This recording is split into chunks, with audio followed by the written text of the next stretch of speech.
He is Bob Pollock from the Extension Service joining us this morning, 479-1160 or 349-WCCS if you have a question for Bob this morning. Summer's finally here, Bob. Yes, it is. How about that? Yeah, it's a nice sunny day. Yeah. Little stretch here finally, maybe. Dry out a little bit. And the really hot summer weather's coming. It's on Monday, you have a high temperature near 90, probably on Sunday in the 90s as well. And then through next week, it's nice hot summer weather that we love so much. Corn loves this weather, doesn't it? It does. Yeah. Yeah, especially when you've had moisture leading up to it, as we have. Yep. Moisture, and then it turns hot. Warm, humidity. Warm at night, warm in the day. You can watch it grow just about. Yeah, you can. That's the amazing thing. You could actually sit there and watch it grow. We have one of the hanging baskets of tomatoes that we got out at Yarnix. We have one of those on our patio. And when I get home from work, it's been sitting in the sun waiting to drink, and it's all, please, I'm thirsty. And you pour the water in it, and you can literally, physically watch the leaves come back to life and the stalks grow back up. Yep. And rehydrate. Yeah, that's what it does. We need to do that with ourselves as well. So when it turns hot like this, in terms of our plants, our flowers, but specifically our lawns, our lawns react pretty quickly when it turns hot for an extended spell, doesn't it? They go the other direction. Yeah, they do. Which in some ways is okay. Slows down the mowing schedule so a little bit. Mowing every 4 or 5 days. That's right. Yeah. Yep. But which is okay. It responds to that and goes dormant, and that's okay. Unlike your tomato plant, which we would like to keep growing and keep hydrated and not have it get too wilted at any one point, and especially in containers. That's when, as soon as that temperature bumps up and we actually get a lot of sun during the day and that heat goes up, and once they flower and start to have fruit on there, it's even more important to keep that moisture consistent in that container. And that can be a challenge to do depending on the size of the container and how you go about watering it. But it may need watered a couple times a day to keep things flowing well and keep the performance of the plant up to par where it should be. Yeah. So you can get some quality fruit. When that plant is allowed to go dry and then it's rehydrated and it seems fine, and then you let it go dry again, and you go through that constant cycle, that's going to affect the output of the plant, isn't it? Yes, it will. You'll probably get less yield. You may not get as large of tomatoes as you'd like to have, or as many. Sometimes they'll abort flowers, so if it's a indeterminate tomato variety, which means it will continue to grow, continue to make new flower clusters and new clusters of fruit as the season goes on, versus those determinate varieties which grow the plant, then it flowers, sets the fruit pretty much all at one time, and then that's the crop, and then that plant will be done. It will not continue to grow new stems, grow new flowers, and then continue to fruit. So there's two major types there. So depending on which type you have, your season may be over sooner than later. Yesterday. If you're trying to can, then you usually want a larger quantity of material, produce to be able to harvest it and then process it. If you're eating it fresh and you just want to have a little bit at a time, 1 tomato a day, then an indeterminate variety you'll still get more tomatoes than that, but at least it's spaced out, and you'll have opportunity along through the summer to continue to harvest fruit and eat it fresh. I want to take a walk out to the garden with you here and look through there and see what's happening. With the weather turning the way that it is, it's going to turn hot for a while. We don't know how long it's going to be like that.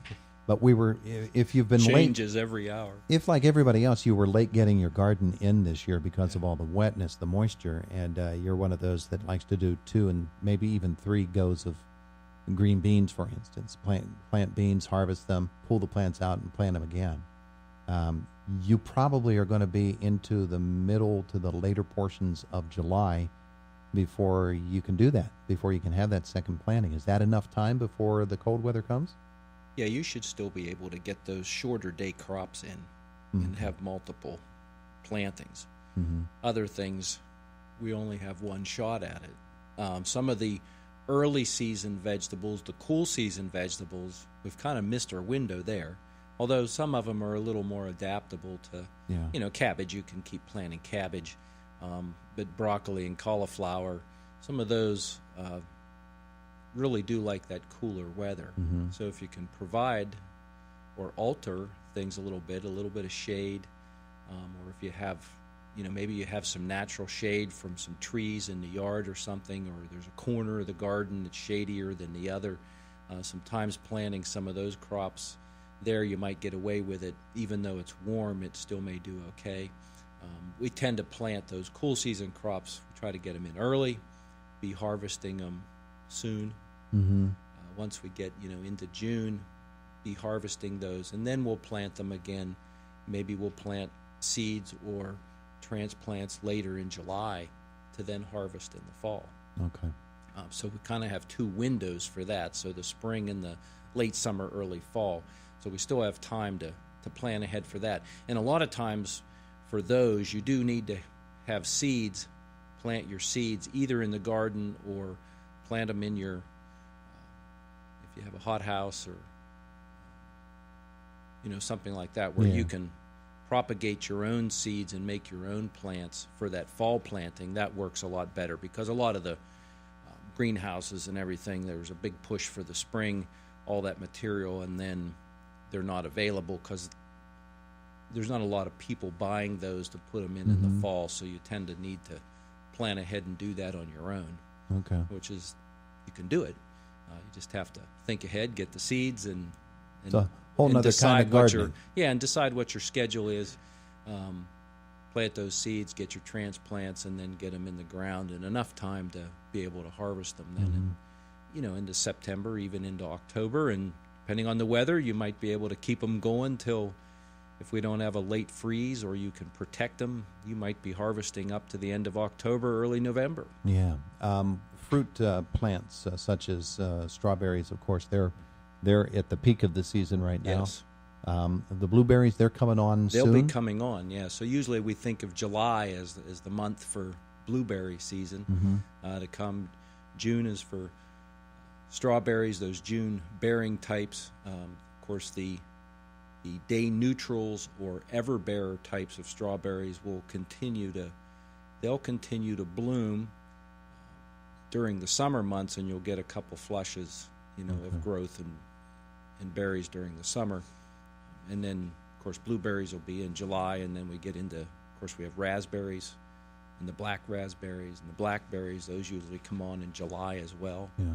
And then some of those varieties will continue, and you can even get a fall crop of raspberries. There's several varieties that will produce fruit later in the summer, and then up until we get a hard freeze. So I'd guess blueberries, blackberries, those types of plants, they're going to like this hot stuff coming.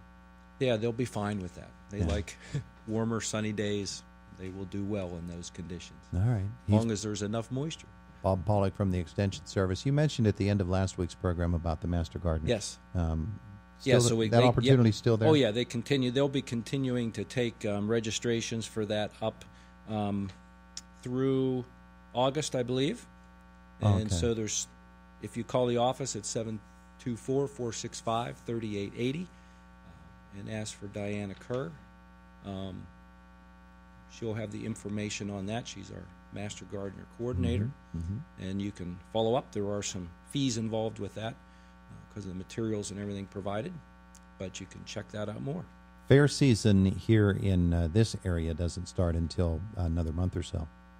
But fair season is underway in some other portions of western Pennsylvania. That's true. Yeah, I think that people actually start going to fairs now. Yeah, the big Butler Fair is usually that July. Yeah. First week of July. When's Clearfield? Clearfield's in July as well? That'll be in, or is it early August? Yeah. Maybe in Clearfield. Okay. I forget what the dates are, but usually every week, bam, bam, bam, all summer long, there's a fair somewhere. Clarion County, they all get their fairs going, so that won't be long till we'll be talking about that and mourning the fact that winter is here. In fact, we're hardly got summer started yet. 4th of July. That's when I start mourning the fact that winter is here, is on the 5th of July. All right. Thank you, Robert. You're welcome. Thank you. It is Indiana in the Morning, presented by First Commonwealth Bank, and it's WCCS, the voice of Indiana County, AM 1160, 101.1 FM. Fox News coming up next, top of the hour, and Chuck Clark in the newsroom.